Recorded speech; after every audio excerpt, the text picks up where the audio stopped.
In a nutshell, Mercer on Mission is a program that takes students to foreign countries and incorporates both classwork and hands-on service work. But that doesn't even begin to describe the experience. Mercer on Mission has forever changed me. I really got to understand the cycle of poverty up close and personally. It's a unique experience, both combining literature and analysis with hands-on service work. MOMSA, or Mercer on Mission South Africa, serves as a tribute to both an influential amount of the involvement of the people of South Africa and also a deepening and better understanding of oneself. In addition, our job was also to teach them anti-bullying. The service component of the trip was by far the most impactful. At this point in the trip was my first taste of culture shock, and the moment when the readings connected with real life. These students in the schools didn't even have paper. This by itself was a contradiction from what I knew from back home. One day we had an activity planned, and we had to rip the paper into small pieces just so each student could have a piece. It was in that moment that I was lost for words. It was one thing reading about the cycle of poverty, and another seeing it firsthand. Although we struggle with poverty in the US, I had never experienced anything like that before.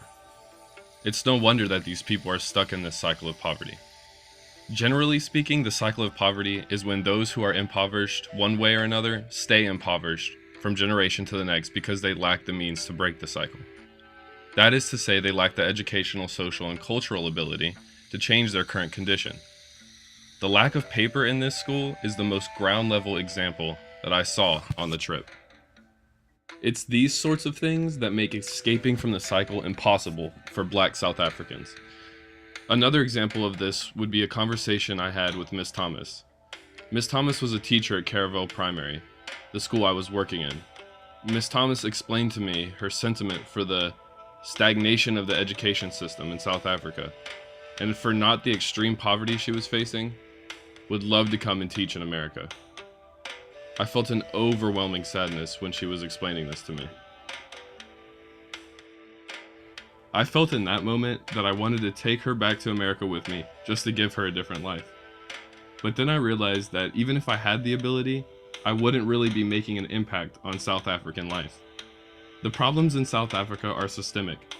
After studying the history of apartheid, the effects of this horrific system are still affecting everyday life for those in the townships.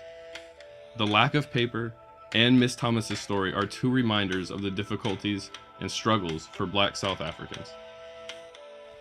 Another point that I would like to make would be the stark contrast between the white South Africans and the Black South Africans. In America, although we have differences between the so-called wealthy and not so wealthy areas, the contrast is not nearly as apparent as in South Africa. On the trip, we went to malls, nice restaurants, and beautiful scenic spots. We also spent quite a lot of time in the townships. Going from seeing high-end shopping to people literally living in huts made out of anything they could salvage was something I had never experienced. In some ways, seeing this contrast as an outsider's perspective almost makes me wonder, is apartheid really over? I recognize that in 1994, apartheid was abolished, but in my opinion, Black South Africans are still unable to escape from its effects. One of the books we read was called Dog Eat Dog. In this book, by Malongo, he explains that there is a strong need for education and an almost expectation that the kids in the townships become educated. This is so the children may potentially escape their horrific circumstances and help their family. Malongo states in his book, "You know the expectations our families have when we are still studying? Our unemployed siblings and retrenched parents expect us to graduate and make big changes to our appalling family conditions. And if we fail to fulfill those expectations, the frustrations will pile up in our hearts, and the weaker of us will become drunkards or even resort to crime." As one can see, despite the need for education, the students are lacking the basic necessities to have a successful education. This is where the Mercer on Mission really comes in. Even though we were only in the country for a few weeks, I still believe that we've made an impact on those students. However small it might be, I think that perhaps the best thing we did there was to motivate the students enough to strive for their dreams and not quit until they've reached them. There is also this change inside of us that I want to mention.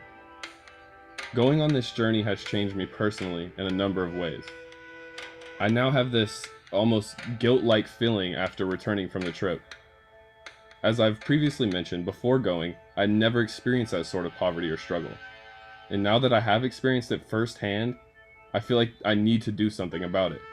I wish that everyone here in the United States could go on a trip like this, be forced out of their comfort zone, and be forced to realize that there are people in this world, fellow human beings, who are truly struggling. This moment of global awareness, I don't think will ever leave me. I cannot and do not want to forget this conversations, pictures, and moments in this trip that exposed me to dire needs of other human beings on this planet. All in all, I would go on this trip 1,000 times over.